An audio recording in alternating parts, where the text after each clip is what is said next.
Sticking with the banking space. For millions of customers, the rise in fintech offers the best of both worlds. Innovative banking and cutting-edge tech combined with the safety of government backing. Think names like Cash App, SoFi, PayPal, and Stripe. But the reality for some of those customers appears to be anything but safe and secure. CNBC.com banking reporter Hugh Sun joins me now with more. He has a new story out looking at how thousands of Americans, they got caught in fintech's false promise. Hugh, good morning. Great to have you here. Give us a sense. What is this story about? How many people impacted? Yeah, hey, Frank, it's great to be with you. And it's really important to talk about this story because the mainstream press hasn't really covered it up until recently.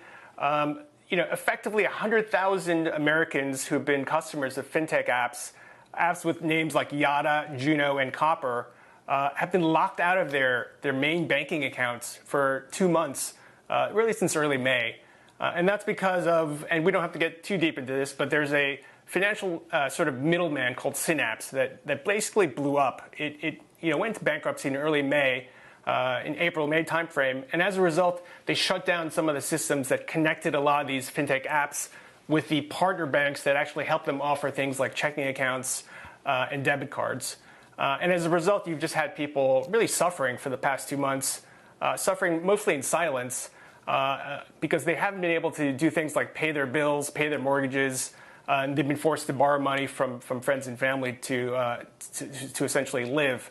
For me, the implications of this collapse are pretty far-reaching because what it says about the fintech model. And the fintech model is, we are not a bank, but we partner with banks. Mm-hmm. And so even though that, these fintech apps that have been, seized up are relatively lower tier in terms of their name recognition, the essential model is really followed by folks like Chime, even PayPal and Cash App.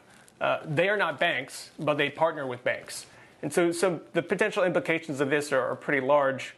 I wanted to get an understanding for what was going on with these people, the customers that have been suffering. And I reached out to a lot of them.